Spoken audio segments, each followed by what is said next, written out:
இப்போ நம்ம பார்க்குறது சம் நம்பர் 38 கொஸ்டின் படிக்கிறேன் பாருங்க.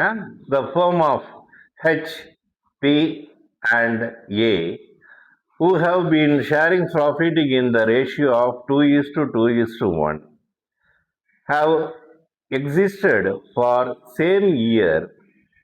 All want that he could get equal share in the profit with H and P, and he further wishes that the change in the profit sharing ratio should come into effect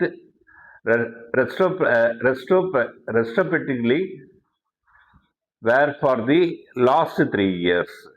H and P have agreement on this account.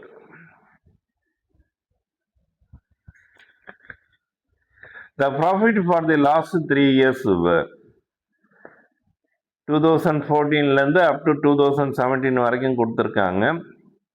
3 வருஷத்துக்குள்ள profit amount. அடுத்தது so adjustments of profit by means of single adjustment journal entries. இப்போ journal entries கேட்குறாங்க. இப்போ நம்ம கொஸ்டினுக்கு வரேன். அதாவது first adjustment distribution H, P, A total ஒரு காலம் போட்டுக்கிட்டேன். ப்ராஃபிட்டு ஷேரிங் ரேஷியோ 2:2:1 தான். அப்போ 2014-15, 2015-16, 2016-17 டோட்டல் ப்ராஃபிட் அமௌண்ட் அந்த ஷேரிங் ரேஷியோ விதம் பிரித்து கொடுத்தாச்சு அவங்களுக்கு. இந்த ரேஷியோனா 2:2:1.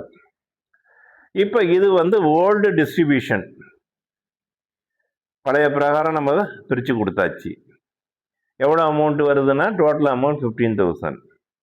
இப்போ நியூ டிஸ்ட்ரிபியூஷன் பொறுத்த வரைக்கும் என்ன கொடுத்துருக்காங்கன்னா கொஸ்டினில் ஹெச்எம்பியும் எப்படி இருக்கணும்னா ஈக்குவலாக வராங்க. ஈக்குவலாக வரும்போது யாருக்கு ஈக்குவலாக வராங்கன்னா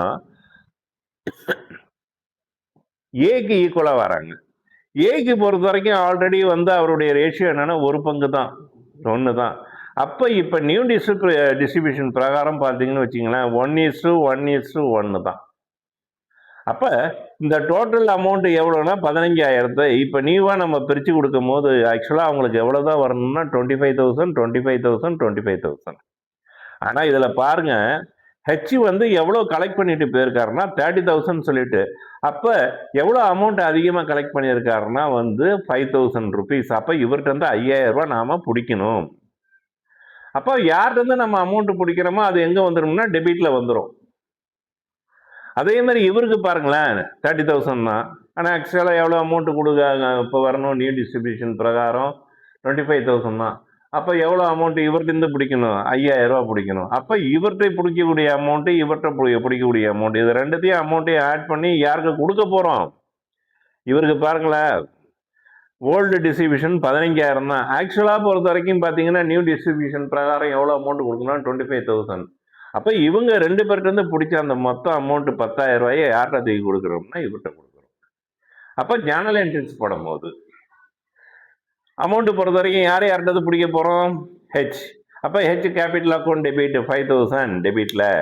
அதே மாதிரி பி கேபிட்டல் அக்கௌண்ட் டெபிட் அந்த அமௌண்ட் 5,000. இந்த 2 அமௌண்ட்டையும் பிடிச்சி யாருக்கு கொடுக்குறோம்னா 2 ஏஸ் கேபிட்டல் அக்கௌண்ட் எவ்வளோ அமௌண்ட்டு கிரெடிட்டில் பொறுத்த வரைக்கும் 10,000. ரொம்ப சிம்பிள் தான். உங்களுக்கு பொறுத்த வரைக்கும் ஒரு அண்டர்ஸ்டாண்டிங் மட்டும் வச்சுக்கிங்க, கொஞ்சம் தெளிவாக இருந்துச்சுங்க. சம் நம்பர் பொறுத்த வரைக்கும் 38 முடிஞ்சிடுச்சு. அடுத்தது சம் நம்பர் 39.